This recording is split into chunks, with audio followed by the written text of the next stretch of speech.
everybody. Welcome. I don't have my usual adornments because I wasn't 100% sure I was going to do this, but I just decided to because I have something to get off my chest. Thank you all for joining me. Let me go ahead with the full introduction. My name is Chimoge. That is my given name. My metaphysically correct name is Chimoge Inke Rom. Yes. More on that in a second. My government name is Chimoge Chijoke Ibe. My alternate white structure name is Chimoge Chijoke Ibe Nwoko. Ibe is a shortened version of the last name Ibe Nwoko. Ibe Nwoko is a combination of two names, Ibe, which I have to say with all due respect to my ancestor, and again, it's not necessarily his fault, is not a proper name for a person. It means gang or crew. You shouldn't name someone gang or crew, but nonetheless, that is a name that was applied to my paternal great-grandfather. And then there's the name Nwoko, which is an exalted name. It means the one who drinks well. It refers to an Onyeka named Uchenna, the demon slayer. Yes. And it can also be used for all of Amadioha, the god of thunder, the good husband of the people. That is the name of my paternal great-great-grandfather. Yes. Anyway, those names were combined to create a last name, which is a strange practice. But at some point after that, an even stranger thing was done. The Nwoko was taken away. Why? Because Caucasians have a hard time pronouncing Nwoko. Caucasians have a hard time saying proper things. So the name was made more improper. Anyway, that's that. I want to note though, even though the name Shimoge Chijoke Ibe Nwoko is white structure because the idea behind it, again, the idea of a first, a middle, and a last name is white. The components are not white. And when taken together, that name, according to my ancestors, means Ra, also Kamalu, which is the final form of the god of thunder. All right. Anyway, my matrilineal village is Ebimohafia. It's in West Africa. The reference point village for my patrilineage, which I've already mentioned before, is Oji Urat, also there in West Africa. And again, I like to refer to things as much as possible using natural borders. I'm not a fan of artificial lines on the map. A registered viewer, thank you very much. Every view is a blessing. I was born in Ramenkelu, Oshimiri, the shining sector. We call that place now most commonly Washington, D.C. again. Unnatural name, but that's where I was born, the southeastern part. I was born at the beginning of 1998 during Capricorn season. Yes, I currently live in the Oshun, the Oshimiri of this world, the part that is commonly called Atlanta, Georgia. Yes. Anyway, let me give two other facts about myself. One, and this is very basic, but I'm saying this to make a point today. I value my beard. And again, I'm just going to go ahead and say this. Everyone who has the ability to grow a beard should value their beard because there's no reason to cut it off. But people are in the habit today of just cutting off their beard. They spend a lot of time and money doing it, and then they wonder why their life doesn't go well. You destroy your nature, and you wonder why your life is unnatural. Anyway, and I also want to say this. People have weird ideas of what does and doesn't look nice. They base it off of mommy and daddy who are staring at them too much or whatever. Nonsense. So one, I value my beard. Again, that in a proper society, that's like saying I value my arm. But this is an improper society, so I just have to say that. What's another thing? Two, again, this is another one that's very basic, but we have a lot of people who want to live like in Rinri without seeing the sun, so I'll just say it. I have to see the sun every day to be happy and healthy. And I'm just saying that because I've been around people who don't like seeing the sun. Thank you for the comments. Every comment is a blessing. Anyway, this is anger. This segment, I come here to reach a goal. What's my goal today? Just to release a negative emotion that's been given to me by Uncle Ekwensu. Let me get into it. I've talked before about my ordeal. My ordeal is centered on evil family members. I'm talking about a family member that my ancestors are begging me not to go full force on. But I have to exert some force because they've really crossed the line since this thing began. I call for extra strength from my lineage, yes. You see, this is a critique. This is a critique that has to be done because at some point, actions are insults. And if someone takes certain actions against you that insult you, if you don't do anything, you hold on to the curse. Let me give you the overall scope of this thing. And again, this is not me going full force. I have a relative who, based upon their position in my lineage, I would typically call an uncle. Again, I don't like doing that for two reasons. One, the term uncle is not part of my language. Literally, it's not. I've never heard a translation for uncle into so-called Igbo, okay?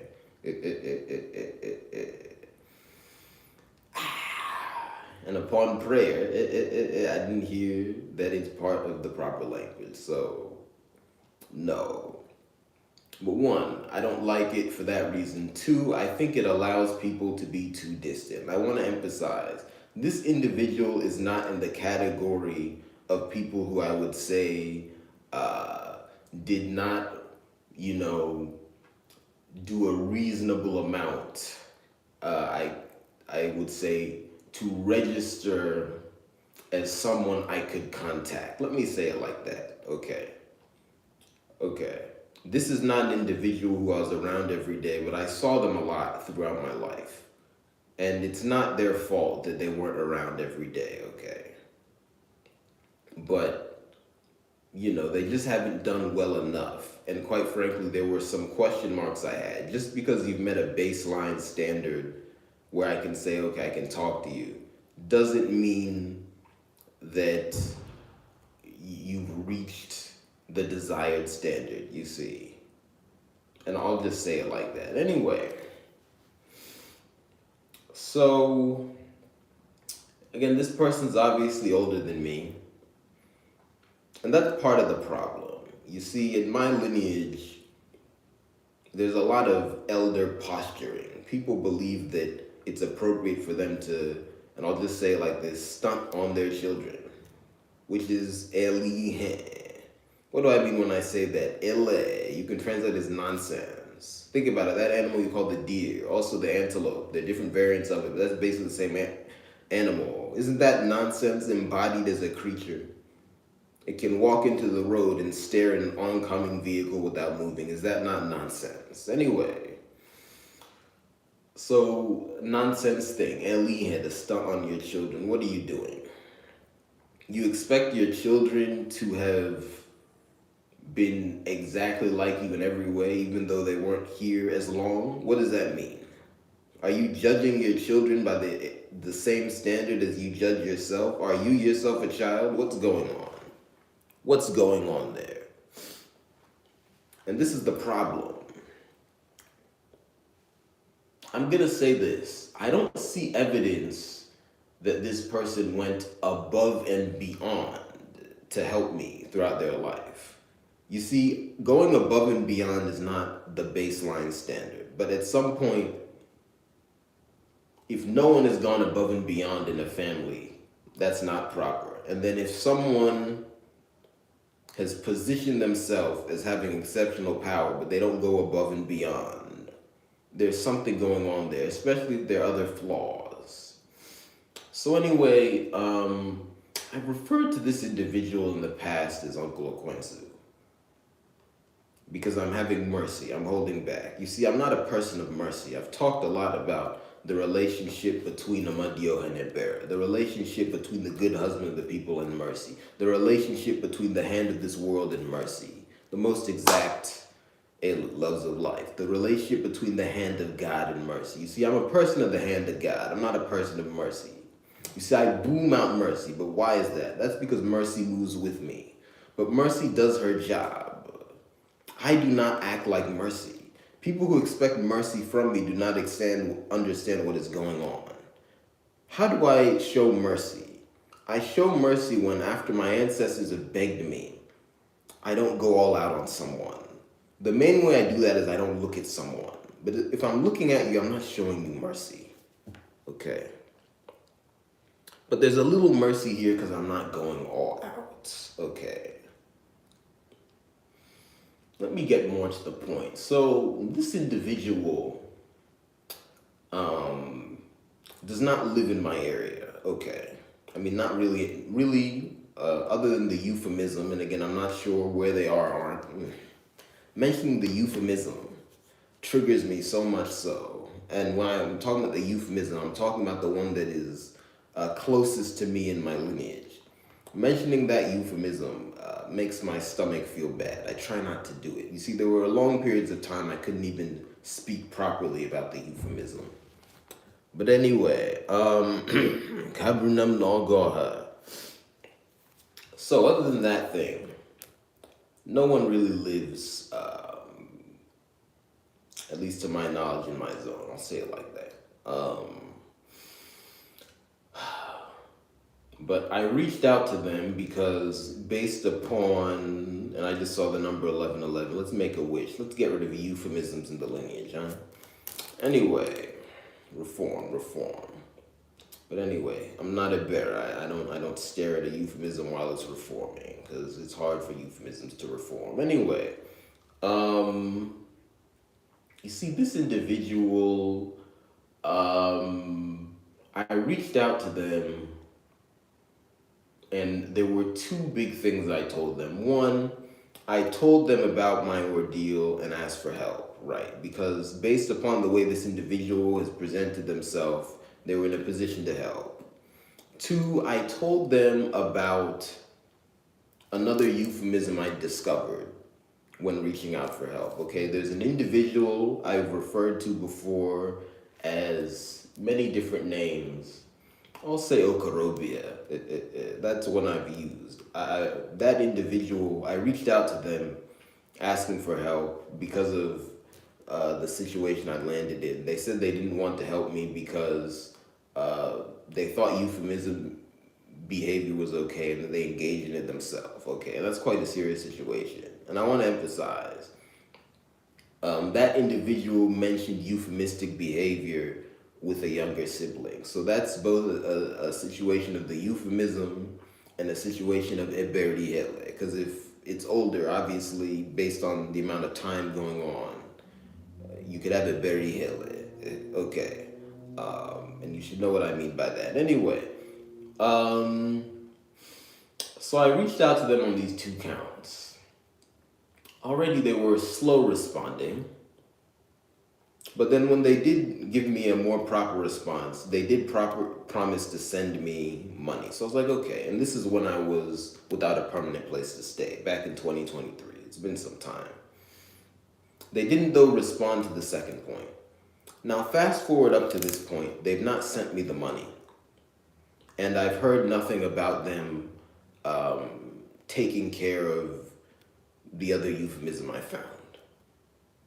Then for Ikenga, third point, they're close in my lineage to other people who have committed great acts of evil. And I don't know if they're in sync with these people or not. That's part of the problem. If they're not in sync with these people, the positioning doesn't make it look good. It's not really their fault, but the positioning doesn't make it look good.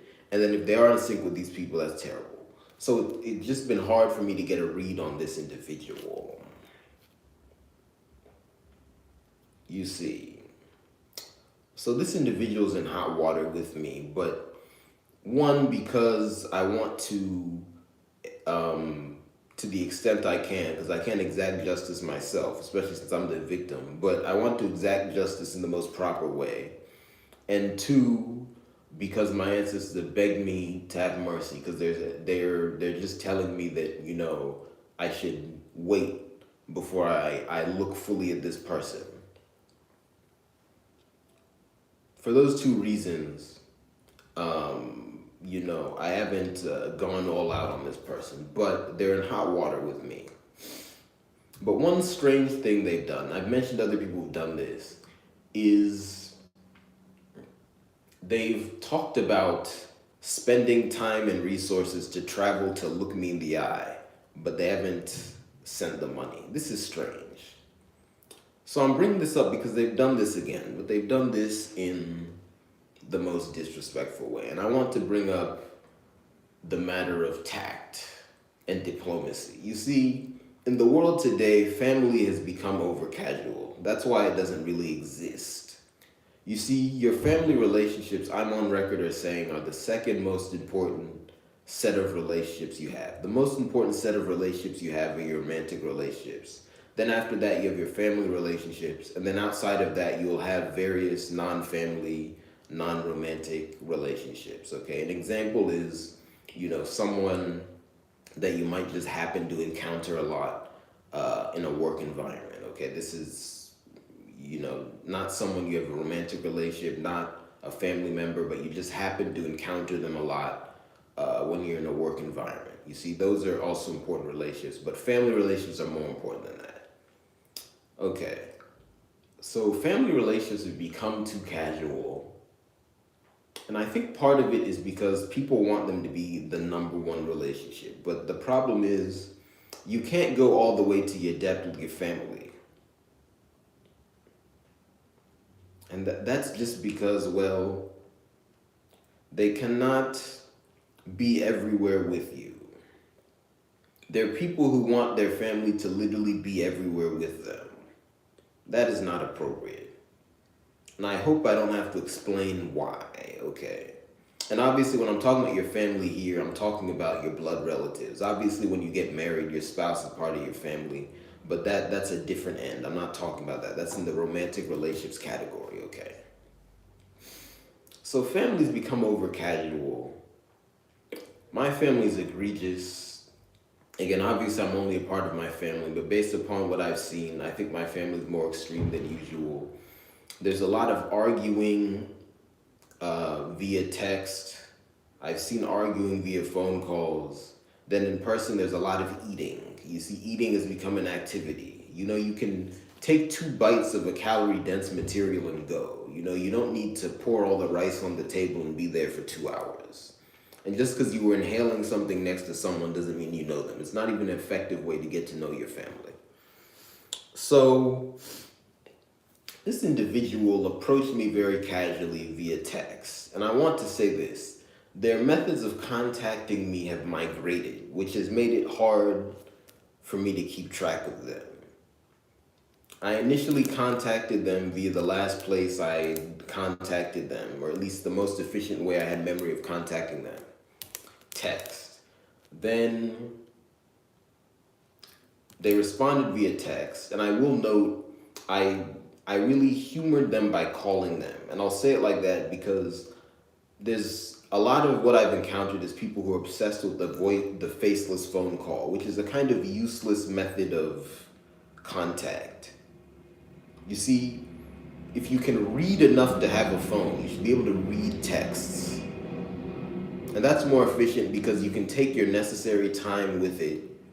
And also you can overall be more efficient while texting. And this is very basic, but I'm explaining this because I've had so many people move in a way that indicates they don't understand basic things. You see, if you sit down on the phone with one person, whispering in your ear, worse yet, yelling in your ear for 2 hours, you're limited in what you can do. But if you can send a text and walk, you can still operate, as you need to throughout your day. And you can read and go, And you can contact many more people. You don't have to invest too much in one contact, especially with people you shouldn't have to over-greet. You understand what I'm saying? So I humored them by calling them because in my family situation, I've seen a bit of this obsession with the whispering in the ear, but it got very extreme. So I text them, I call them just to make sure they've seen it, because for some reason people have these phones. Some people say they have 2 phones, but apparently they don't see any text messages. And they don't have anyone else around them to see it for them. But then the conversation at their behest migrated onto a different application. And this application is more annoying to me. And I'm not going to name it just because, I don't want too much woo to get in this. But I don't want there to be too much noise in this. But this application is one where it has automatic read receipts. And I don't like that because, you see, sometimes I have to account for how weird people can be. So I'm not a read receipt person.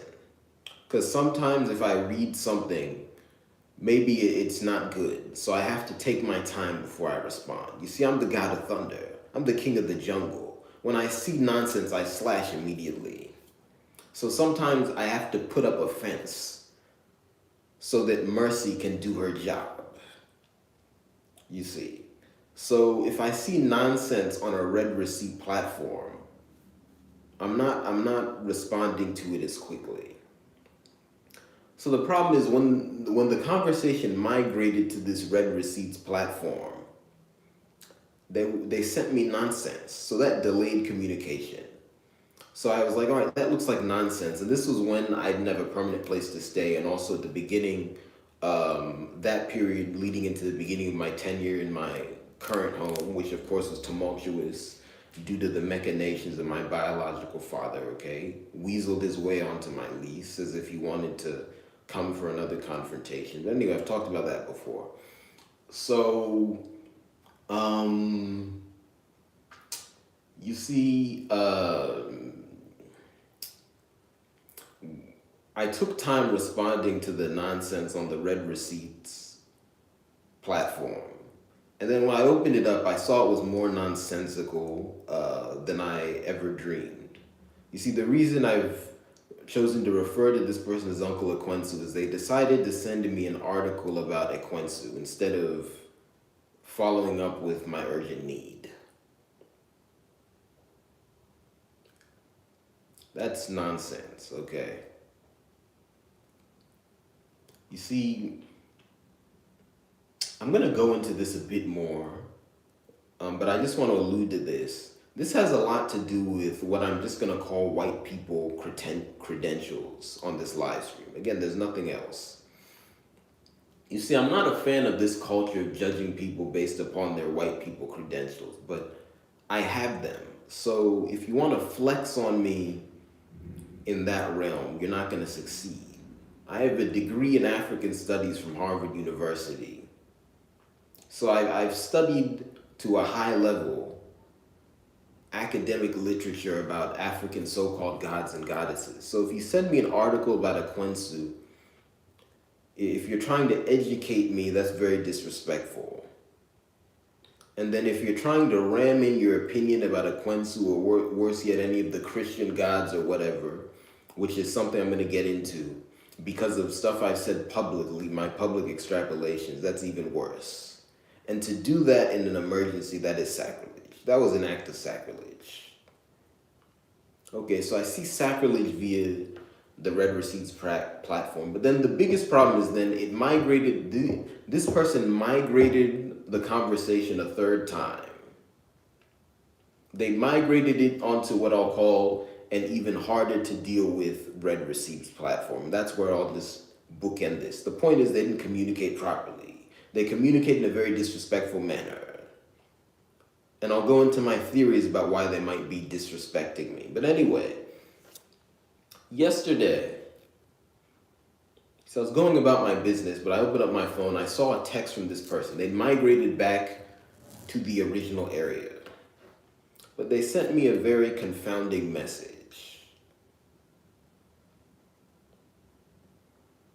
They said, hi, this is your uncle so-and-so. But they said, this is your uncle, and they preceded their name with a title that correlates with the credentials based upon white attainment.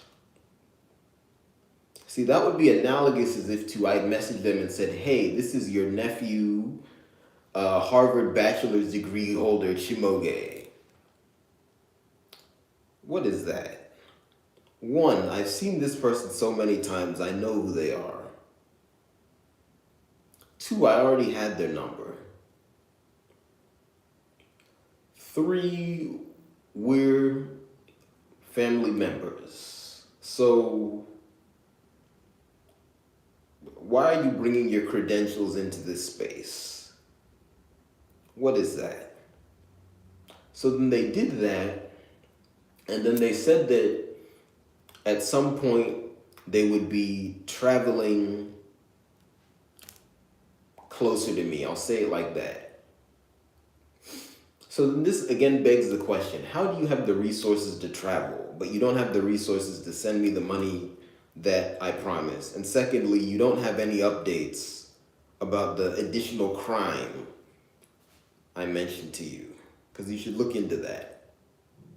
You're healthy enough and well endowed enough to travel, but you can't send me any money, and you cannot look into a very explosive crime in our lineage. I don't know what I'm seeing there. And then they also asked how they could help further. And this is very disrespectful. And this is where I'm going to bookend this conversation. Because when I've outlined in detail many times, both privately and publicly, what I need, what has happened, and how you can help, to additionally ask me without explaining why you failed to do your duty before, that is sacrilege. So now let me get into this aspect. Obviously, it seems like this person does not I'll just segment it. There's two aspects. One, there's belief of what I've said. And two, we have to raise the spectrum of whether or not this is an evil person. Let me put that one to the side. First, belief. It seems this person doesn't believe what I've told them. Now again, obviously what I told them is true, but I'm not unreasonable. You see, they were not present for the events I talked to them about. So I'm not a person who will just tell them, I'm your pastor, you must believe every word right away. But there's two issues here. One, there's reasonable doubt. This is an unreasonable amount of doubt. Two, there is what is known as due process, and that's what I want to focus on more. First of all, even if you don't believe what I've said,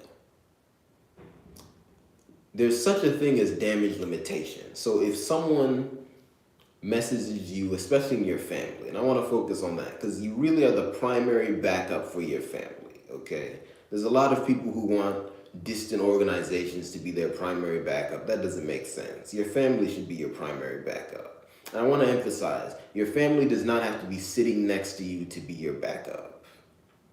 There is a lineage tie there. You're close enough always. So, in order to limit damage, why not just send the money? And this is another thing. There's a lot of holding on the money in my family, but it's strange because one, there are a lot of people who are broke. You've been surviving being broke. Why are you that attached to that money you have?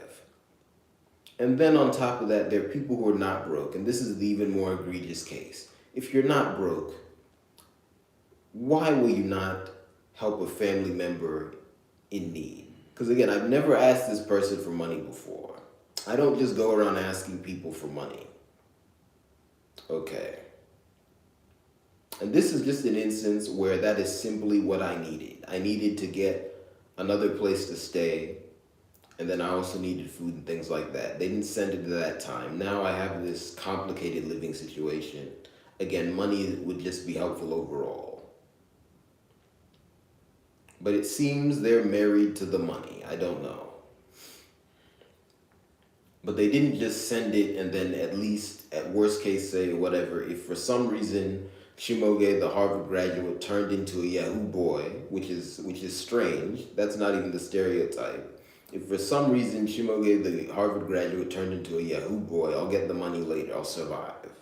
Because again, when I say family should give you money in an emergency, I'm not saying they should clean out their entire bank. They still have to survive. But everyone has their level. They should be able to give something. And this person promised to give money. Because again, when I asked people to help me, I gave them many options. Because I know not everyone has money. And also, I have my own damage limitation policy. If I'm dealing with an evil person, I don't initiate the fight. So I gave many options of how to help. They volunteered money, okay. Again, the other options would have helped me get money. I specifically talked about sharing links to my business, but anyway, I digress. So,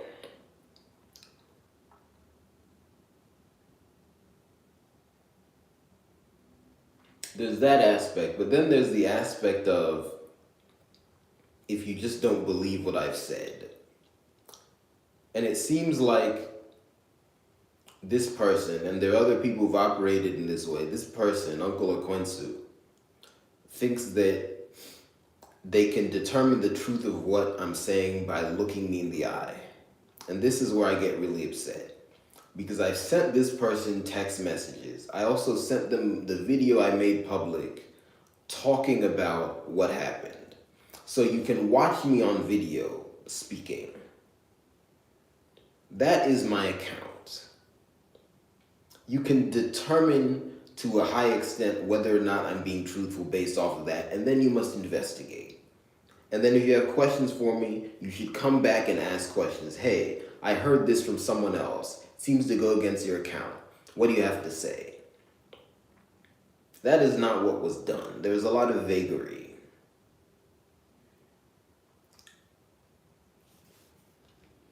You see, if I was gonna lie, if I had the ability to lie via both extended text message and public video, why would I be unable to lie if you somehow accosted me on the street?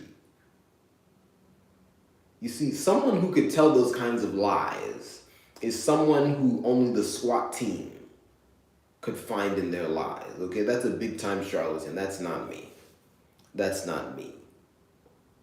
And this is where I also have to go into the reality of reasonable doubt and closeness in family. You see, your family, it's not appropriate for your family to search through all your things because they're not even supposed to see all of your things.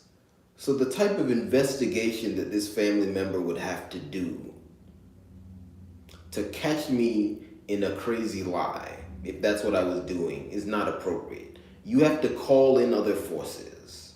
What are you gonna do? Are you gonna look under my bed? Nini Chara.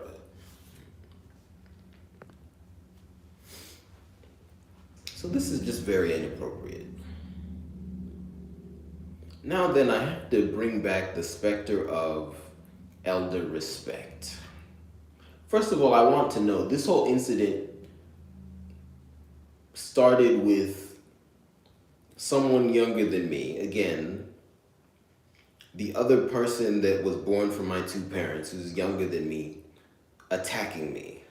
That is out of step with the sort of rigid elder respect nonsense that is all over the place in my lineage. So if that's the standard, I don't know why I wasn't automatically right. But if for some reason you decided to make this an elder respect issue and somehow maybe you took the side of one other older person who I had an issue with, or you thought because my message wasn't sweet to you, I disrespected your eldership, whatever. If you mixed it up to go, okay, I'm the elder, let me go. Let's just zabu here. Let's step here. I think this is where we really have to get into the nonsense of that. You see, it's just very basic. Just because someone is older than you doesn't mean they're always correct. And given the state of my family, the chaos it's in, my elders have very rarely been correct my lifetime and even before I was born. If they were correct, I wouldn't be seeing all this nonsense.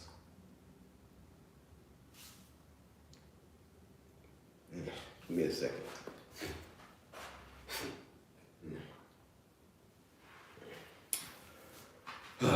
Forgive me. Some dust here. But anyway, if they were correct, I wouldn't be seeing this nonsense. And I want to emphasize, you see, I haven't I know this person because I've seen them many times, but I haven't ever gone into the greatest depth about opinions about things like politics and other things like that. But based upon the way they presented themselves, I have an idea. So I have an idea we don't agree on everything. And that mixes in with this elder respect thing because my elders in my lineage have a certain way of comporting themselves. You see, they don't have beards. The few I've seen with beards have done the nonsense thing of combing them out, which again, there's no medical evidence that's necessary. And then you comb it out, the hair is all over the floor, whatever, whatever. It's not nice. They shave all the hair off. This is in line with racist grooming practices. There's too much Christianity in my lineage. People worship an image of a white Jesus. And then people who I hear rumors are opposed to it do not speak up against it. They just act like a secularist, which is even worse. That is not my asusu. That is not my speech in this world. And then on top of it, there's a lot of, I'm your elder, I'm your elder. And I want to say, in certain corners, there's the going back and forth. One day someone's your cousin. The next day when you have a dispute, they're your elder. And they never say how much older than you they are. And then I've talked before about how there's been a widespread failure of basic deliverabilities in my lineage, as in lack of reproduction. There are many people who have missed their milestones and have not had children. And then the people who've had children have not had them on time. Okay. Again, I'm 28 years old now. There are people old enough to be my parents who have no children. On top of this, no romantic relationships that are presentable to the family. Because again, you should have romantic relationships you can present to your family. If you have romantic relationships, but long-term none are presentable to your family, they're probably not presentable to the world. That's not appropriate. So all this nonsense is swirling throughout my lineage. And when this kind of nonsense is swirling, if you're against it, you have to speak out affirmatively. You have to make it clear that's not the energy you're on. This individual has not done that. And then they want to act in line with this by being disrespectful. It seems they're of the belief that because they were born before me, they can disrespect me. I'm a reincarnation of your elders. Everyone is someone's elder somehow. You cannot just disrespect me. On top of that, every child is a blessing. If you disrespect your blessing, you will fall before your time. I want to wrap up here. You see, I've talked for almost 40 minutes here about this individual. But this is just anger. This is just where I get the emotion out and I reach my goal. What's my overall goal? My goal is to tell this individual, one, to stop this nonsense. And two, to be better. And then to tell other people who've acted in line with this to cut it out. You see, this will be unpacked more.